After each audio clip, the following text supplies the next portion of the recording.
Hey, this is Scott Strong, certified trainer from the Training Farm, and today I'm going to show you how to create multicolored glowing lines in Photoshop. I'm going to start out by creating a new layer, and I'm going to call this Lines. Next, what I'm going to do is I'm going to go to my Path tool, and I'm just going to draw a couple of lines in the Photoshop document. I'll start by clicking and dragging. Clicking will set an anchor point. If I drag while I click, it's going to give me Bezier handles. Next, what I'll do is I'll set another point, and that'll draw a line in between the two anchor points.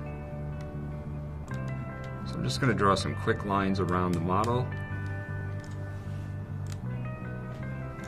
Next, what I'm going to do is I'm going to go to the brush tool, and I'm just going to select a brush that's going to serve as the outline for the glowing line. So I'm going to start out with something a little smaller than what I have. I'm just going to change the size of it using the left bracket tool, using the left bracket key on my keyboard. Just make it a little bit smaller.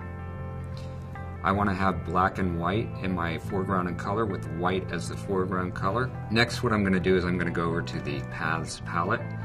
I have the work path selected. What I'll do is I'll click this little pull down menu right here, and I'll go to Stroke Path.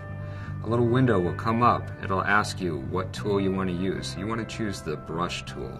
You also want to simulate the pressures. What that's going to do is it's going to simulate the effect of a pen touching the tablet and following the path in the image.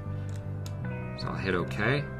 And as you can see, the stroke gets a little bit thinner at the edges and thicker in the middle.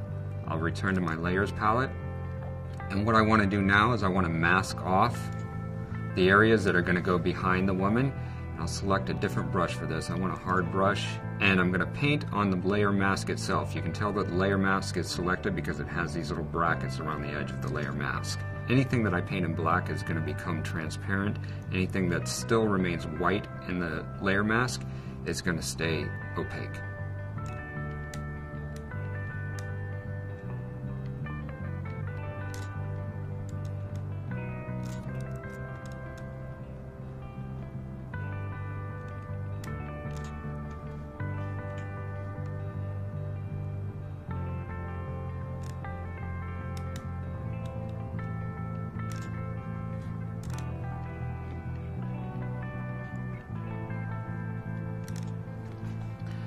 Next, what I'm going to do is I'm going to add a little bit of a glow to this. This is a nice glow, but it's not nice enough.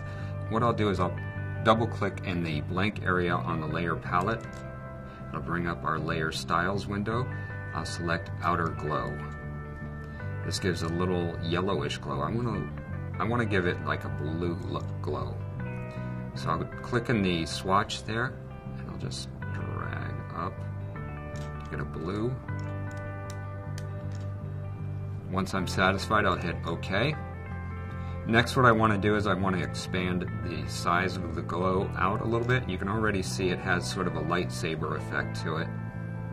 Maybe I'll change the spread just a tad, and I'll hit OK.